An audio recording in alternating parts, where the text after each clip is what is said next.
sure Mwari worugare ngatitungamirire zvizhinji akuropafadzei. Ndichatenda sure ndine tsamba yandichagona kuti ndifunde yandingape dingindira rekuti kutenda kwedu takakuvaka panheyo dzani. Kutenda kwedu takakuvaka panheyo dzani. Saka sure muapostora Pauro ane nhau yaanotaura pano ine chekuita nenhau dzekutenda. Asi ndisati ndapinda munhau dzangu regai ndinyengetere. Baba wedu ari kudenga, chikudzwai murumbidzwe nguva yamangwanana ano, nekuti maona zvakafanira kuti titaure evhangeri yenyu. Asi musatendere kuti tiitaure neuchenjeri hwedu kana kuti ndiitaure nekuziva kwangu. Asi iyo yamakafemera ndiyo tenderai kuti nditaure iriyo. Nyasha nerugare zviwanzwe kuna achanzwa vagone kukura mairi, vave nechimwe chavanogona kubata. Izvozvo badzi zviende pakunovaka muviri waKristu. Saka ndichatenda nguva yamangwanana. Udziwai mongwe zvazvino nokusingaperi. Amen. Chokwadi ndine nhau kana kuti ndine dingitira ringatiro kutenda kwedu kwakavakwa panheyo dzani. Nhau yekutenda tisati taenda kure ndo panofira nhau yacho, nhau yekunamatwa kwaMwari, nekuti hatigone kuti timunamate kana tisina kumutenda, uyezve hatigone kuti titende kana tisina kunzwa nezvake. Saka zvazvinoita ndezvekuti kuti kuve nevanoparidza ndokunge kuine vanonzwa evhangeri yacho. Saka zvazvinoita anotanga agadzira vanonzwa kuti azotuma vashumiri kuti vagone kushumira kune varipo. Saka zvakaita evhangeri manje ndezvekuti paushumiri pacho tichaona kuti kune vachazvituma pakushumira evhangeri, kune vachatumwa kushumira evhangeri, kune vachashumirira kuti vakudzwe mazita avo panyika, kune vachashumirira kuti Kristu akudzwe, kune vachavavarira kuti kereke ikure kana kuti zita rechechi rikure, kune vachavavarira kuti zita raKristu rikudzwe. Saka sure ndakatombonzwa zvichinzi nemumwe munyori, vangagonzwa seiko kusina mushumiri, uyezve vangagoshumira sei vasina kutumwa. Saka tinotonzwa panhau iyi kuti kutoti inzwike evhangeri kunenge kuina ashumira, kuti ishumirwe kunenge kuina atumwa, asi anotumwa uyo anotumwa naKristu. Saka nhau manje yangu yekutenda ndipo pandiri kunoibatira pakuti kutenda kwedu isusu kana kuti kutenda kwako mutendi kwakavakirwa panheyo dzani. Saka zviri pachena kuti mukunge takagashira evhangeri isina kufemerwa naiye Kristu, nhasi unoyu hatina takavakira kutenda kwedu panheyo dzisina faniro kana kuti panheyo dzevanhu.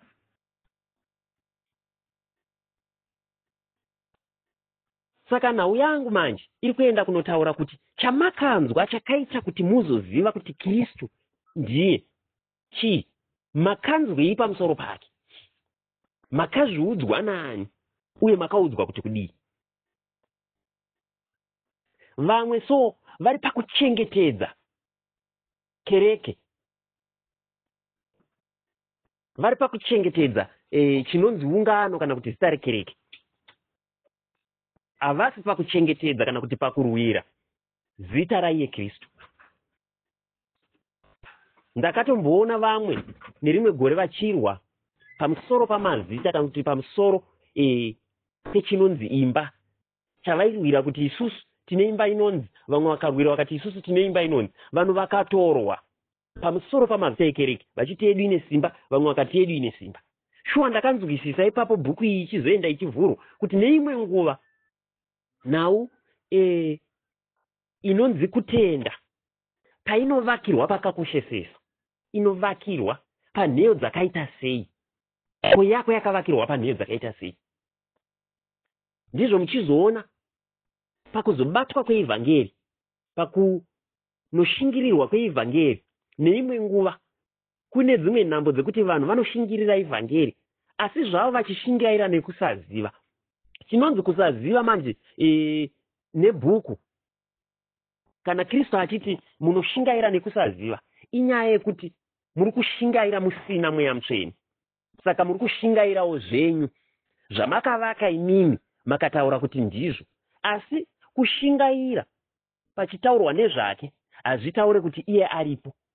Shuwa, kutaura nezvaKristu nekuva naKristu wacho zvinhu zviviri zvakasiyana, zvekuti zvinofanira kuti tizvicherechedze, tizviongorore. Kutaura nezvake nekunge iye aripo pari kutaurwa zvake pacho zvinhu zviviri zvakasiyana. Tinogona kumupupura siku nesikati tichitaura nezvake, asi izvozvo hazvitaure kuti patiri kutaura nezvake zvacho tinaye. Saka ndipo patinogona kushingaira, asi tichishingaira nekusaziva. Kuziva ndo kuva naye Kristu wacho. Saka ndine nhau panapa iri kuenda kunotaurwa nemuapostora Pauro, so achiitaura kuvakorinde manje akutaura pa12 anotaura kuti, saka ndii 1 Korinde 2:12 achitaura kuti zvino isu hatina kugamuchira mweya wenyika asi mweya unobva kuna Mwari, kuti tizive izvo zvatakangopiwa yedu naMwari.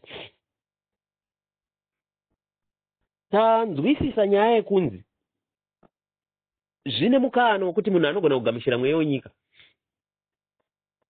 akatotambirwa munyika, nekuti rimwe guta rakanga rakaroiwa nen'anga sokwenguva yakareba, asi pakasvika vakanga vaine mweya waMwari, ndo pakazoziva vanhu kuti vakanga vakaroiwa kana kuti vakanga vakabatwa kwenguva yakareba nen'anga. So kumberi kwacho inotaura kuti muprofita wenhema, asi pekutanga akadudzwa kunzi in'anga. Saka ndine dzimwe nhau so dzandinoona nekunzwisisa kuti zveshuwa kushumira koga kwakanaka, asi kwakazonakisisa mukunge kwafemerwa namweya mutsvene, sekuti vanhu chatinovagashidza ndimweya mutsvene, kwete kuziva kwedu kana uchenjeri hwedu kana kereke yedu kana zvatinoita kwedu. Saka nguva zhinji tichaona kuti tine pamwe patinovavarira kuchengetedza chinhu chinonzi kereke, kana kuti kurwira kereke, kana kuti kukudza kereke. Kristu torasikirwa naye, isu tichitoti tiri kumubatira.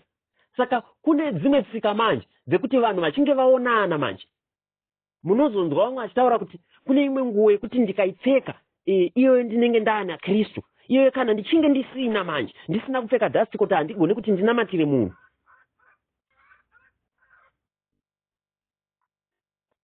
Saka kutenda kwavo manje kuri pakuti mugemenzi manje ndio muna Kristu wacho. Iye munhu amene haana Kristu zvokuti kana asina gemenzi haana simba rekuti aporese. Iye Kristu achitaura kuti ndinogara muhana yani, muhana yenyu. Saka panapa tiri kunzwa muapostora Paul achienderera achitaura achiti ndizvo zvatinotaurawo, tisingataure namashoko atinodzidziswa neuchenjeri hwomunhu, asi anodzidziswa namweya kuvanhu vomweya. Saka kuna mashoko anodzidziswa neuchenjeri hwomunhu, kwoita mashoko anodzidziswa namweya. Asi manje apatsanura akati anodzidziswa namweya manje anodzidziswa kuvanhu vomweya. Saka ndinoramba ndichidzoka paizwi rangu rekuti kutenda kwedu takakuvaka panheyo dzani. Zvapachena kuti mukunge tisina kukuvaka muna mweya mutsvene, tiri kushingaira zvedu, asi tiri kushingaira nekusaziva. Shuwa 2 dzavaEfeso dzinotsigira nhau iyi zvakanaka. Nhau yatiri kuenda kunotaura pamusoro payo 2 dzavaEfeso, ndinotenda kuti ndi 20. Ane nhau yaanoenda kunotaura achiti makavakwa pamusoro penheyo dzavaapostora navaprofita, Kristu Jesu amene ari ibwe rapakona.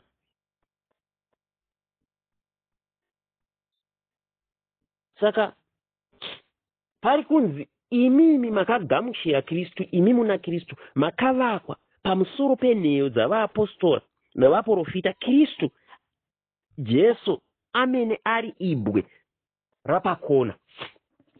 Saka shuwa tichanzwisisa nawiyi kuti njodzi iri pakuti kutenda kwevanhu kwakavakwa panheyo dzaani. Pane rimwe shoko ratinogona kutaurirana kuti takatenda, tikanzwisisa, tikabhabhatidzwa, asi tisina kubvira takagamuchira Kristu. Takangonzwa kuti kuna Kristu, asi Kristu wacho tisina kumupiwa, asina kurarama matiri. Kutenda kwedu manje kunenge kwakamisikidzwa pane zvimwe zvinhu kwete zvaKristu. Pane vamwe vane kutenda kwavakabatira patsika nemagariro nemabatiro emukereke mavo, zvekuti izvozvo vanotenda kuti ndiye Kristu.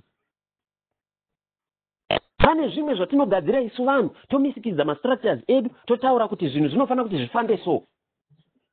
Vamwe vanhu otobatirira ipapo otaura kuti isusu manje kukereke kwedu tinozviita nemutoo wakati, wokuti akasvika pane imwe kereke anotaura kuti kweti izvi hazvisi kwedu tinoda iso, saka izvi hazvisi nekuti isusu takatenda kuti kana tichinge tichinamata tinonamata nemutoo wakati. Saka ipapo manje ndo pandinoona kuti kutenda kwevanhu kunovakwa panheyo dzakasiyana siyana. Asi mukunge takuvaka panheyo imwe chete yevaapostora nevaprofita, vaipupurira nekuti vapostora navaprofita makaenda kunotsvakurudza nhau dzavo, ndivo ava tiri kuverenga nezvavo, vaingopupurira badzi Kristu Jesu. Saka shuwa ndo pandinozoona murume hama ari kubva Jerusarema, muranda wokandasi, asi ane nhau yaari kutoita achiverenga somagwaro, achiverenga bhuku yaIsaya, asi zvainotaurwa mubhuku yaIsaya zvaenda kunotaura Kristu, asi iye haana kukwanisa kuziva kuti waari kutaurwa uyu ndiani, zvekuti akatodawo anomupatsanurira. Saka shuwa nhau yekuenda kwacho kukereke haitaure kutenda, nekuti rimwe shoko rinobva rataura kuti kutenda kusina mabasa kwakafa, zvichitaura izvo kuti kutenda kusina chibereko. Saka zvibereko manje zvinodudza chatakatenda kwachiri. Zvibereko zvatinobuditsa zvinodudza chatakatenda kwachiri, kuti takatenda kuna ani, kune uchenjeri hwevanhu here kana kuti kuna mweya mutsvene. Saka tichaona isusu kuti sure panhau yekutenda pane nyaya yakakura, nekuti hazvigoni kuti munhu akagashidzwa kutenda uku kana kuti akaudzwa nezvaKristu pauchenjeri hwemunhu ave nezvibereko zvamweya mutsvene iye asina kugashira mweya mutsvene wake. Saka mweya mutsvene ndianiko? Ndokuprofita here? Kwete, izvo zvazvibereko zvipo zviri mumweya mutsvene, asi haasiri yemweya mutsvene wacho. Saka ndizvo patinotozoona vamwe vaakutaura nenhau dzekuti vanhu vomweya, sure ndinotopanzwawo vamwe vachipupura, hapasiripo pane chinonzi mweya mutsvene, asi ayo mabasa kana kuti zvipo kana kuti zvibereko zvemumweya wacho. Nguva dzangu hama dzangu ndo dzazoita dzazondidya, asi ndichapendera mazwa angu ndichiti nheyo dzakavakirwa kutenda kwedu ndidzo dzakakosha, kana kuti ndo dzatinofanira kudzokera padziri, tidzicherechedze, tidziongorore. Kristu ngaakudzwe muivhangeri yake. Amen. Shuwa Mwari worugare ngatitungamirire zvizhinji, akuropafadzei. Ndichatenda shuwa ndine tsamba yandichagona kuti ndifunde, yandingape dingindira rekuti kutenda kwedu takakuvaka panheyo dzani. Kutenda kwedu takakuvaka panheyo dzani. Saka shuwa muapostora Pauro ane nhau yaanotaura pano ine chekuita nenhau dzekutenda, asi ndisati ndapinda munhau dzangu regai ndinyengetere. Baba wedu ari kudenga, chikudzwai murumbidzwe nguva yamangwanana ano, nekuti maona zvakafanira kuti titaure ivhangeri yenyu, asi musatendere kuti tiitaure neuchenjeri hwedu kana kuti ndiitaure nekuziva kwangu. asi iyo yamakafemera ndiyo tenderai kuti nditaure iriyo. Nyasha nerugare zviwanzwe kuna achanzwa vagone kukura mairi, vave nechimwe chavanogona kubata. Izvozvo badzi zviende pakunovaka muviri waKristu.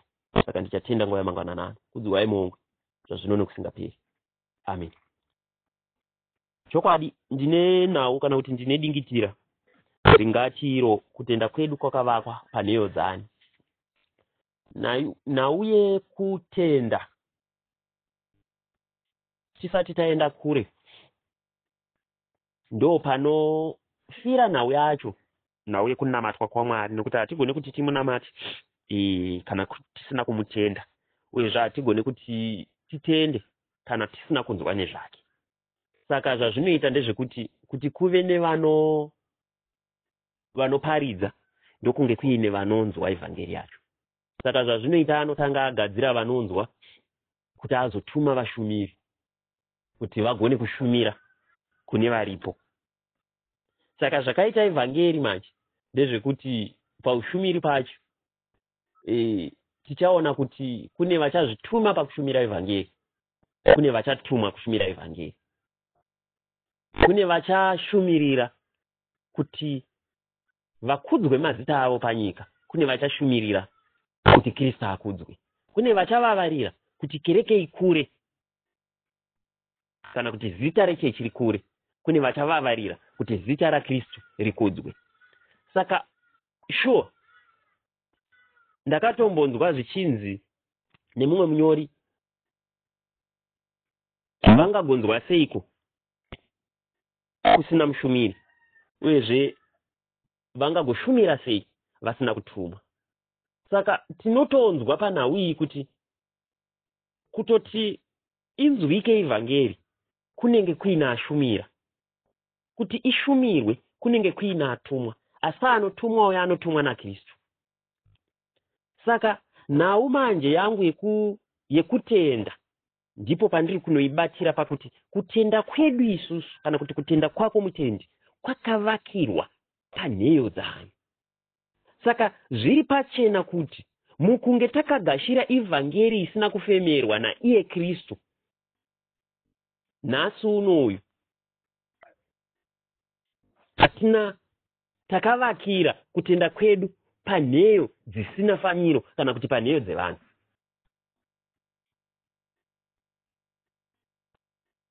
Saka nhau yangu manje iri kuenda kunotaura kuti chamakanzwa chakaita kuti muzoziva kuti Kristu ndiye chii, makanzwei pamusoro pake, makazviudzwa nani uye makaudzwa kuti kudii. Vamwe vari pakuchengetedza kereke, vari pakuchengetedza chinonzi ungano kana